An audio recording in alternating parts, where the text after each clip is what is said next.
আমাদের আমি তো রাত্রে বসা ছিলাম, তখন তারা তো এখানে মুভ সৃষ্টি করে আমাদের থানায় যখন আক্রমণ করে, তারা একটা ছেলেকে মারতে মারতে নিয়ে থানায় ঢুকেছিল। এরপরে আমাদের সিকিউরিটি সিস্টেম ব্রেক করে আমাদের সেন্ট্রিকে ফেলে দিয়ে, আমাদের আরও লোকজনরা সামনে ছিল তাদেরকে ফেলে দিয়ে তারা আরও ভিতরে প্রবেশ করছে।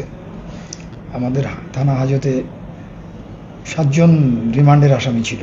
আমাদের সিকিউরিটি সিস্টেম ইয়ে করে যখন ওরা একেবারে চারদিকে ঢুকে গেছে, আমরা আমাদের আইনের মধ্যে থেকে তাদেরকে নিবৃত করার চেষ্টা করেছি এবং তারা আরও উত্তেজিত হয়ে পড়ে। তাৎক্ষণিকভাবে আমাদের কাছে তো বিচারিক কোনো ক্ষমতা নাই। আমরা সেই যাকে ধরে নিয়ে আসছে তার বাড়ি রাঙামাটি, তারা বলল এ ছাত্রলীগ করে। আমরা তাকে আমাদের হেফাজতে নেই এবং তাকে আমরা আটক করি, কিন্তু তাদের সাথে তারা উত্তেজিত অবস্থায় এসেছিল, এসে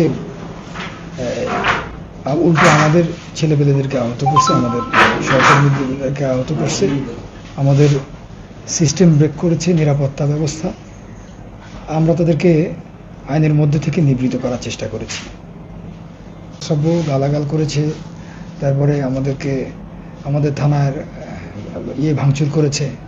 প্রথমেই তারা আমাদের গ্লাস ভেঙেছে, পরবর্তীতেও তারা আমাদের গ্লাস ভেঙেছে, থানার স্থাপনায় ইটপাটকেল ছুঁড়েছে এবং তারা পরবর্তীতে যখন রাত্রে গভীর হয় তখনও তারা কন্টিনিউয়াসলি এটা চলছিল। আমাদের পুলিশ দেখে তারা আবার উত্তেজিত হয়ে পড়েছে, তখনও ওখানে ইটপাটকেল মেরেছে।